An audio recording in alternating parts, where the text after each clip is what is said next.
साथियों नमस्कार। स्वागत है आपके अपने चैनल इतिहास और राजनीति की आवाज में। आज हम एक ऐसे रहस्य की बात करेंगे जो सैकड़ों सालों से इतिहास के पन्नों में कैद है। एक ऐसा खजाना जिसकी चमक ने राजाओं को दीवाना बनाया, साम्राज्यों को बनाया और बिगाड़ा, और इसके हर मालिक की किस्मत को एक अजीब मोड़ दिया। हम बात कर रहे हैं कोहिनूर हीरे की, दुनिया की सबसे बेशकीमती और सबसे खतरनाक रत्न की। क्या ये सिर्फ एक पत्थर है या इसके पीछे कोई श्राप छिपा है? हर हाथ जो इसे छूता है, क्या उसकी जिंदगी में अंधेरा छा जाता है? आज हम इतिहास के उन काले कोनों में जाएंगे जहां सच और कहानियां एक दूसरे से उलझी हुई है। तो चलिए इस सस्पेंस भरे सफर को शुरू करते हैं। साथियों, कोहिनूर की कहानी शुरू होती है बहुत पहले, भारत की गोलकुंडा खदानों में।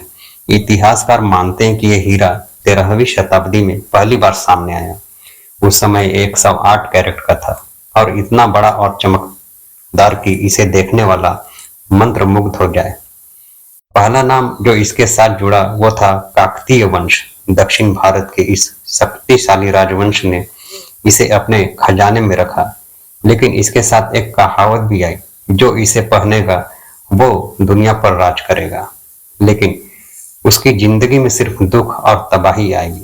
1306 में दिल्ली के सुल्तान अलाउद्दीन खिलजी के सेनापति मलिक काफूर ने दक्षिण पर हमला किया। उसने काकतीय राजा को हराया और कोहिनूर को दिल्ली ले आया। खिलजी ने इसे अपने ताज में सजाया, लेकिन उसकी किस्मत ने जल्द ही साथ छोड़ दिया। उसका वंश कमजोर पड़ गया और दिल्ली में अराजकता फैल गई। फिर यह हीरा तुगलक और लोधी वंशों के हाथों में गया, लेकिन हर बार इसके मालिक का अंत दुखद हुआ। 1526 में बाबर ने पानीपत की लड़ाई जीती और कोहिनूर मुगलों के पास पहुंचा। बाबर ने अपनी आत्मकथा बाबरनामा में लिखा कि यह हीरा इतना कीमती था कि इससे आधे विश्व को खरीदा जा सकता था। लेकिन क्या बाबर को भी इसकी कीमत चुकानी पड़ी? उनके बेटे हुमायूं को गद्दी से हाथ धोना पड़ा। क्या ये संयोग था या कोहिनूर का पहला संकेत? साथियों, मुगल काल में कोहिनूर का सितारा चमका। हुमायूं से लेकर जहांगीर, शाहजहां और औरंगजेब तक हर बादशाह ने इसे अपने ताज को सजाया। शाहजहां ने इसे मयूर सिंहासन में जड़वाया, जो दुनिया का सबसे शानदार तख्त था। लेकिन सस्पेंस यहाँ से शुरू होता है। शाहजहां को उनके बेटे औरंगजेब ने कैद कर लिया और मयूर सिंहासन के साथ कोहिनूर भी औरंगजेब के पास पहुंच गया। लेकिन औरंगजेब का अंत भी अकेलेपन में हुआ। उसका साम्राज्य बिखर गया। फिर दौर आया नादिर शाह का। 1739 में नादिर शाह ने दिल्ली पर हमला बोला। उसने मुगल खजाना लूटा और कोहिनूर को फारस ले गया। जब उसने इसे पहली बार देखा तो उसकी चमक से हैरान होकर उसने कहा, कोहिनूर यानी प्रकाश का पहाड़। लेकिन नादिर की खुशी ज्यादा दिनों तक नहीं चली। 1747 में उसकी हत्या हो गई और उसका साम्राज्य टूट गया। कोहिनूर उसके सेनापति अहमद शाह दुर्रानी के पास पहुंचा, लेकिन अफगानिस्तान में भी अशांति फैली और यह हीरा वहां नहीं टिका। फिर 19वीं सदी में कोहिनूर भारत लौटा। सिख शासक महाराजा रणजीत सिंह ने इसे अफगानों से हासिल किया। 1830 में उन्होंने इसे अपने बाजूबंद में पहना। रणजीत सिंह की दौर में सिख साम्राज्य चमका, लेकिन उनकी मृत्यु के बाद सब बिखर गया। 1849 में अंग्रेजों ने जब पंजाब पर कब्जा किया, 13 साल के दुलीप सिंह को मजबूरन कोहिनूर अंग्रेजों को सौंपना पड़ा। एक छोटा बच्चा जिसके हाथ से उसकी विरासत छीन ली गई। क्या ये कोहिनूर का श्राप था या लालच की कहानी? साथियों, फिर 1850 में कोहिनूर लंदन पहुंचा। क्वीन विक्टोरिया को यह हीरा भेंट किया गया, लेकिन जब इसे प्रदर्शनी में रखा गया तो लोगों को इसकी चमक फीकी लगी।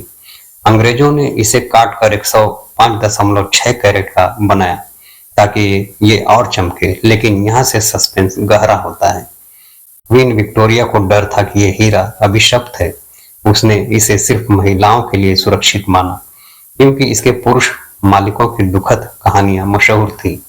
क्या यह सचमुच श्राप था? देखिए, अलाउद्दीन का वंश खत्म हुआ, मुगल कमजोर पड़े, नादिर शाह मारा गया, रणजीत सिंह का साम्राज्य बिखरा और दुलीप सिंह गुमनामी में खो गए।